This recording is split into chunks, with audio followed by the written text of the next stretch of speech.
Assalamualaikum warahmatullahi wabarakatuh.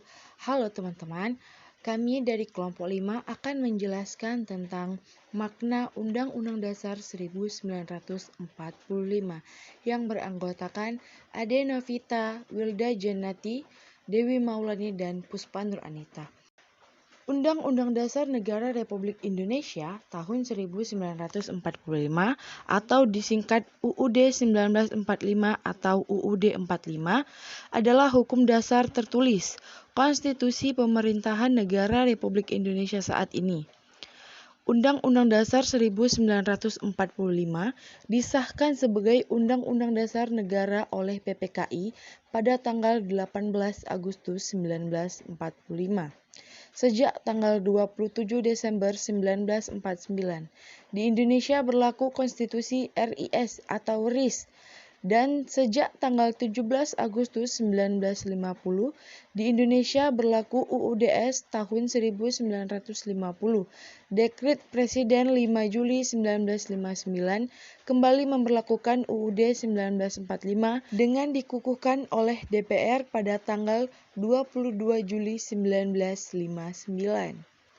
Apa sih makna setiap alinea di pembukaan Undang-Undang Dasar 1945?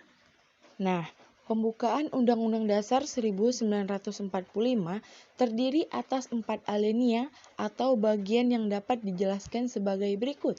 Yang pertama, alinea pertama, bahwa sesungguhnya kemerdekaan itu ialah hak segala bangsa, dan oleh sebab itu, maka penjajahan di atas dunia harus dihapuskan, karena tidak sesuai dengan pri kemanusiaan dan pri keadilan.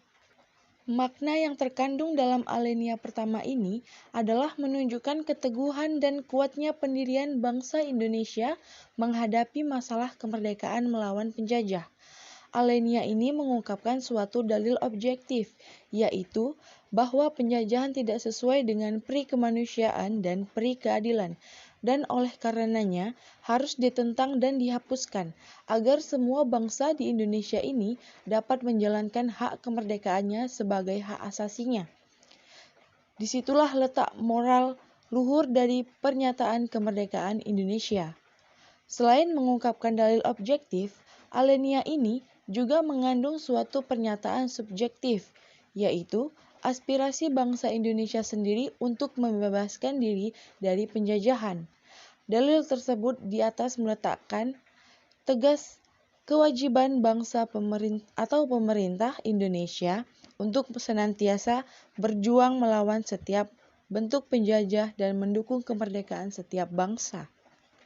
Alasan bangsa Indonesia menentang penjajahan ialah karena penjajahan itu bertentangan dengan pri kemanusiaan dan pri keadilan. Ini berarti setiap hal atau sifat yang bertentangan atau tidak sesuai dengan pri kemanusiaan dan pri keadilan juga harus secara sadar ditentang oleh bangsa Indonesia. Pendirian tersebut itulah yang melandasi dan mengendalikan politik di luar negeri kita. Alinea kedua dan perjuangan pergerakan kemerdekaan Indonesia telah sampai kepada saat yang berbahaya dengan selamat sentosa mengantarkan rakyat Indonesia ke depan pintu gerbang kemerdekaan negara Indonesia yang merdeka, bersatu, berdaulat, adil dan makmur. Alinea ini mengandung makna yang pertama, bahwa kemerdekaan Indonesia bukan pemberi atau hadiah dari negara lain, tetapi merupakan hasil perjuangan bangsa Indonesia sendiri. Yang kedua, bahwa kemerdekaan tersebut bukan merupakan tujuan akhir, baru mencapai pintu gerbang, tetapi masih harus diisi dengan mewujudkan negara yang merdeka, bersatu, berdaulat, adil dan makmur. Alinea ketiga, atas berkat rahmat Allah yang Maha Kuasa dan dengan didorongkan oleh keinginan luhur supaya berkehidupan kebangsaan yang bebas, maka rakyat Indonesia menyatakan dengan ini kemerdekaannya. Alinea ini memuat motivasi spiritual yang luhur dan mengilhami proklamasi kemerdekaan serta menunjukkan pula ketakwaan bangsa Indonesia kepada Tuhan Yang Maha Esa. Inti dari alinea ini adalah pengakuan bahwa kemerdekaan yang diperoleh bangsa Indonesia bukan semata-mata hasil perjuangan bangsa Indonesia, tetapi juga berkat rahmat Allah Tuhan Yang Maha Esa.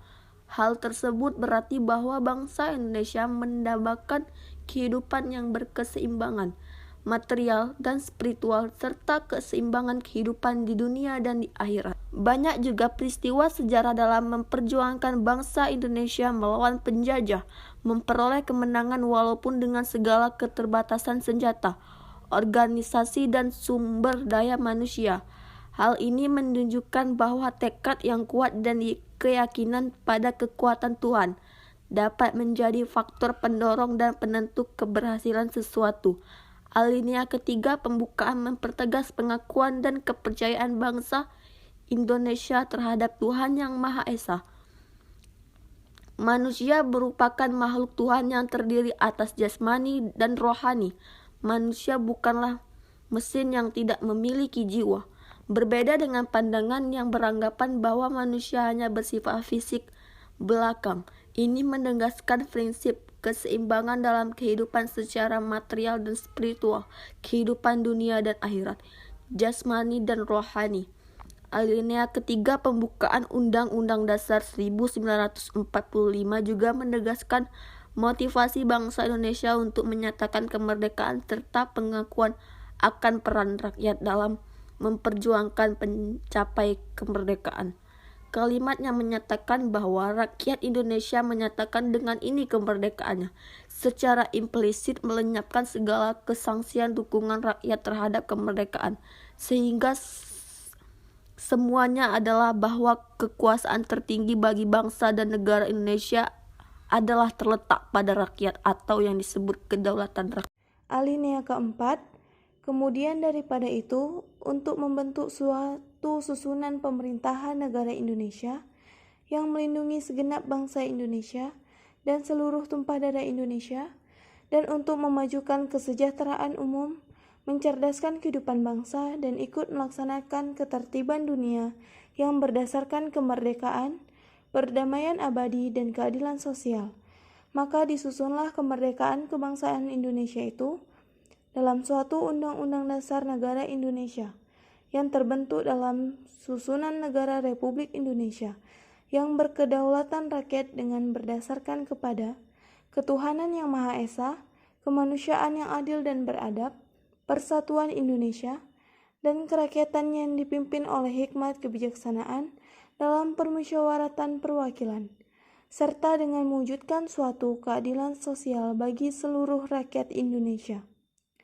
Isi alinea keempat ini sangat jelas menegaskan tentang tujuan negara, pembentukan undang-undang dasar, bentuk negara, sistem pemerintahan dan dasar negara.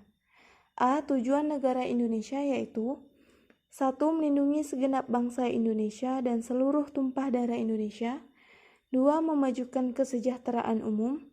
3. Mencerdaskan kehidupan bangsa. 4. Ikut melaksanakan ketertiban dunia yang berdasarkan kemerdekaan, perdamaian abadi, dan keadilan sosial. B. Undang-Undang Dasar yang digunakan adalah Undang-Undang Dasar 1945. C. Susunan dan bentuk negara yaitu Republik Kesatuan. D. Sistem pemerintahan negara Indonesia adalah berkedaulatan rakyat. E. Dasar negara Indonesia yaitu Pancasila.